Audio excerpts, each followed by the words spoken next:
Hey guys, welcome to this video. I'm going to talk about in this video why religion doesn't belong in the government and why secular government is more effective. So number one, government should optimize its effectiveness through maximizing the return on its human resource capital and its natural resources. But a secular government is superior to a religious government because it maximizes the return on investment from the use of its available human resources. There are religious states that have a lot of natural resources, and it does take human skill to make that into a high GDP per capita area too, because there's also oil-based countries that are not doing too well as well. So there is skill involved. However, to maximize, truly maximize, even without natural resources, there's not a single government that is religion-based that doesn't have natural resources and has economically made itself viable through human resources. Human capital is the number one selling point of any country, and maximizing the return on your human resource capital or the available human resource intelligence of your population is the fastest way to grow economically. Not judging people based on ideology allows for a larger percentage of the existing population to participate in the economy, be creative, and have more outlets, and maximize happiness. Maximizing happiness is a general flow of how government's economy should be based on, because the more people that can be together happy in the same not they don't have to make each other happy all the time, but there are big disagreements, but the more choices, the more options you have people available to them, they can find their own happiness in their life, and they can express themselves through art, music, video, business, entrepreneurship, science, technology, entrepreneurship, all these things.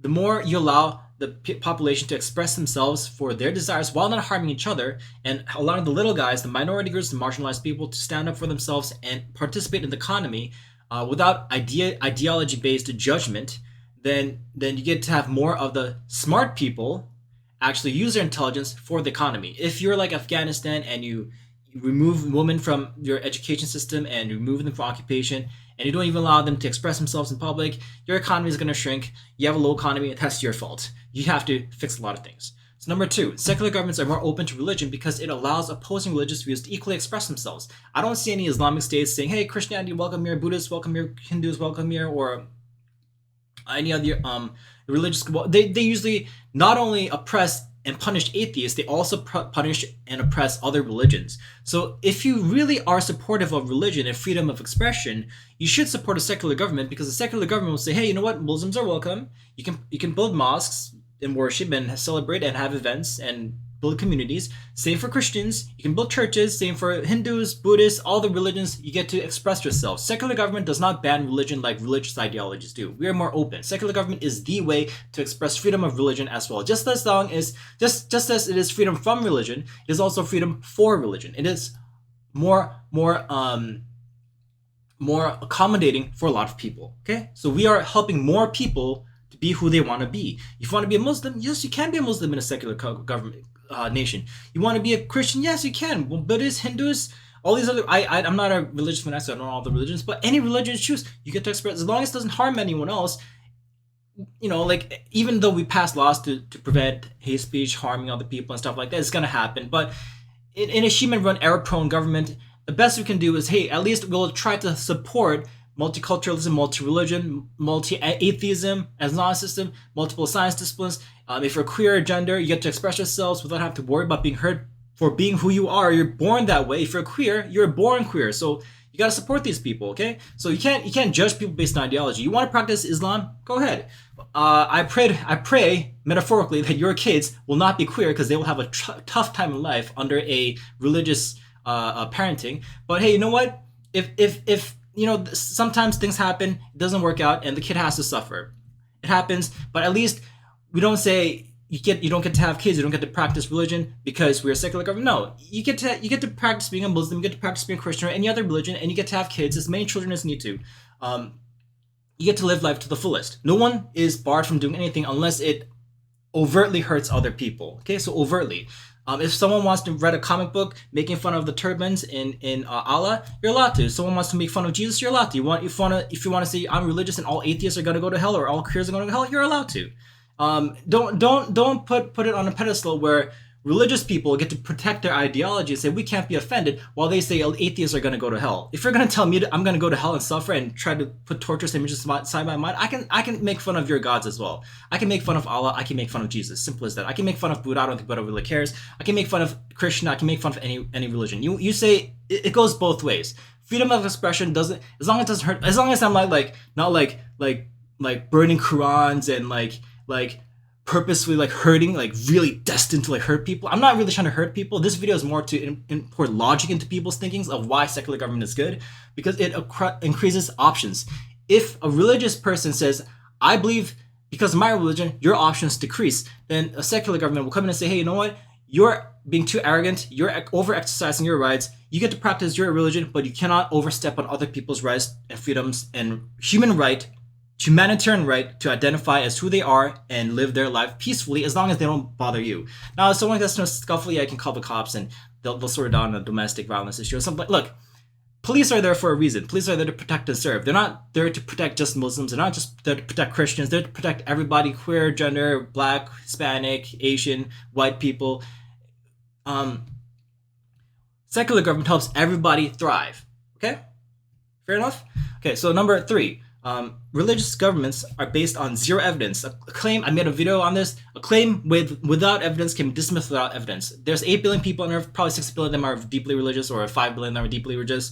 Not a single one has been able to prove to a scientific community or journal, published a paper that proves that God exists in any way, shape, or form, even a small bit, so God doesn't exist. No claim can be made without a claim that has zero evidence, with 8 billion people on this planet trying to make claims for it, and you get zero evidence. Okay, it's about time we dismiss it as fantasy. If you want to practice it, even then, so be it. I really don't care. That's your right to practice. But in the scientific community, there's zero evidence for God. There's zero evidence, zero reasons to base judgment on this material world for the rest of the community who don't believe when you want zero evidence. Okay, so if you're religious, practice in your communities. Do not be arrogant enough to encroach upon other lives. Secular government allows you to practice your religion, and secular government also allows atheists, agnostics, queer people, or non-religious people to practice their lifestyle choices as well, as long as we don't harm other people. So that's our business. We don't mess with their business. You don't mess with our business. You get to practice your religion. We get to practice atheism. That is secular government. Everybody gets treated equally. Now, religious people tend to think, oh, because we are chosen ones, we are superior to other human beings.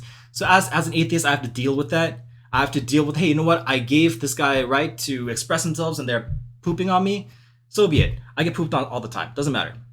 So look, that's why I'm saying everyone has to develop a little bit of thick skin. You have to, when someone makes fun of Allah, someone makes fun of Jesus or all other gods, I don't care. You have to say, hey, you know what? I've been doing the same thing to atheists and queer people and all these non-religious people or non-same denomination religious people as well. I've been telling them they're going to go to hell all the time. That's pretty offensive too. So if you're going to tell me offensive things, I get to do the same thing too. Everyone gets treated equally. That's the beauty of secular government. Everyone gets treated fairly. We support democracy, freedom of expression, artistic thinking, creative thinking, intelligence. And by the way, those things help have more fun movies to watch, more fun TV shows, more fun music videos to watch. A lot of many things that are entertainment, and also helps scientific communities grow as well. Because science is not just math, numbers, data. It's also about creativity and art. Scientists, the doctorate level who are researching new things, they need creativity to bring new inferences from data that we collect in new ingenious ways. So support secularism. If an atheist or a religious scientist discovers something and creates new medical technology or entertainment technology, everyone benefits. But to have the most amount of creativity in the scientific community, we have to have as many people being able to fully express their intelligence the way they are. If a gay person, I'm not sure if what everyone's gaydar is, but I think I have pretty decent gaydar for a straight guy. If you look at the languages, the way people creatively solve problems are very, very different. I've seen math YouTubers solve the same exact question and present it in many different ways, and you have to allow for adaptability. If you say you're gay, you can't practice science. Man, we just lost people. We just lost like we wouldn't have Tim Cook. We wouldn't have I don't know too many queer business leaders. I do know a few YouTubers who are in the math field that I watch once in a while that are, but it really doesn't matter. All I'm saying is different people can contribute to the scientific community in different ways, and entertainment technology. I keep on saying science, medical technology, because I think that's more important than entertainment. Entertainment is amazing too. You want to create movies, you want to create art, museums, go for it. But I think science, medical technology, and technology that makes productivity in the workforce increase and have higher GDP per capita output is the most important aspect that a secular government needs to prioritize. Okay, so we need to improve that.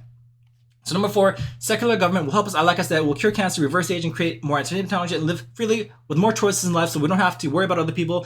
I'm not sure if you know what, I'm also against communism. I'm not a fan of China because it's a communist country. It decreases people's freedom of choice. Religion is not the only one that takes people's freedoms away. Communism is also, when the communist China says, hey, Uyghurs don't get that freedom, that needs to be fixed ASAP.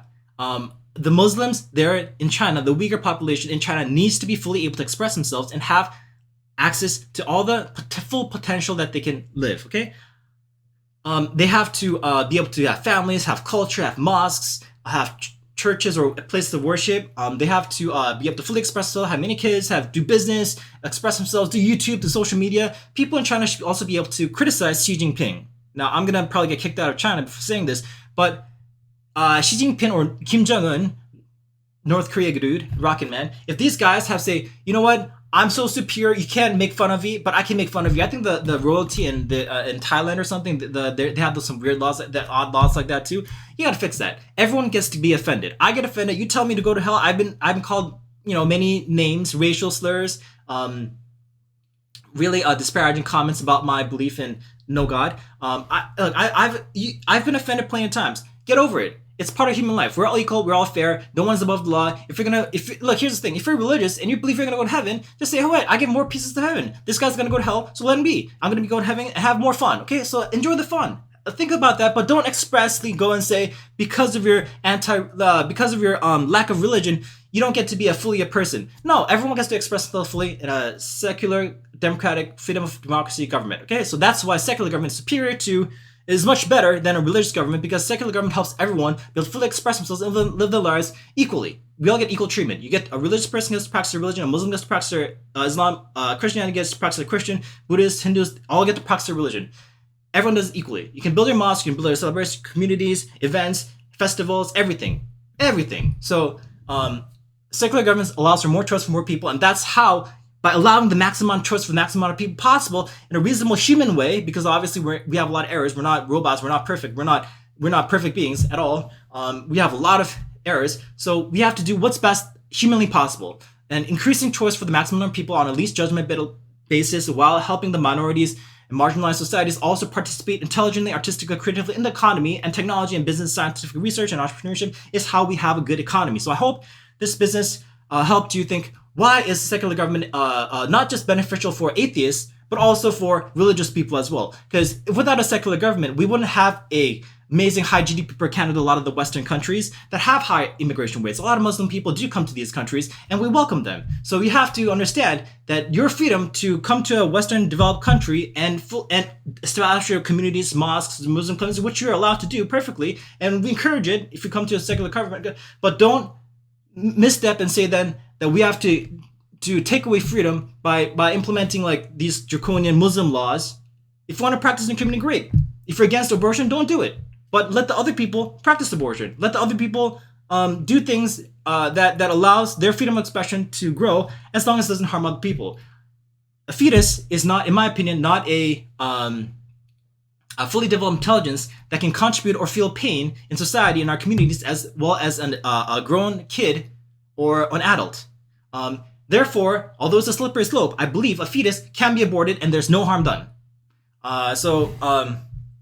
We need to focus on limited resources. If you want to ensure that every life form has a soul, including bugs, ants, bees, and grasshoppers, then you have to understand that we have to support all life. Not just human life has souls, but every single insect and animal would also have a soul by your logic. Humans are not special. We humans have a fallacy of trying to continually think we are important figures in life. We are nothing in this solar space of galaxy of universe. We are nothing.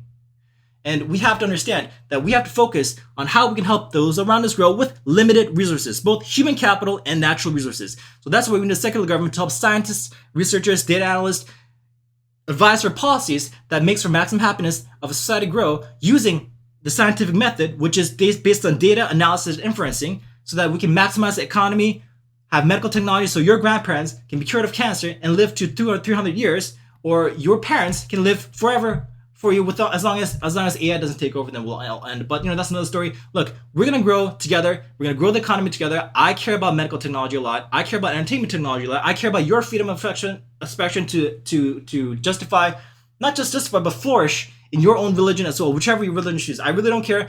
If you have a religion and you want to maximize your energy through it and make it your life passion, do it. That's what a secular government is about. Everyone gets the chance to participate in the economy. Everyone gets to figure out what their identity is and express themselves fully, as long as it doesn't harm anyone, and we can do it in a community way where it's civilized. Everyone can create their own safe spaces. Of course, don't build a nightclub next to a mosque, next to a strip club, next to a abortion clinic, next to a elementary school, next to a adult film production company. Look, separate those things, okay? There's enough land for everyone. Unless you're living in Singapore, we have land. Canada's a big country. There's a lot of countries. Even if places like Korea, there's enough land. You can build things. We can spread ourselves a little. We don't have to all live in the same block. Okay, so I hope you guys are understanding why I support secular government is for the increasing of the GDP per capita, so that we can increase medical technology, entertainment technology, freedom of choice, freedom of will. I'm not sure if you have lived in a country that has lack of freedom of will, but it's a lot worse than living in a country that has freedom of will, but you can say little things and you don't have to worry about getting jailed. Okay, so I hope you guys understand where creativity, intelligence, and for the production of new technology, business, money, economy, a strong economy, a lot of happy population with a financial backing to support their lifestyle comes from. So I hope you enjoy a long business plan of where you can make a lot of money with freedom to express yourself. Business is also art, by the way. You get to express yourself with your ideas through business. So I hope you guys do well in business, get financially secure, make a lot of money, and I'll see you guys in the next video. Peace. Bye-bye.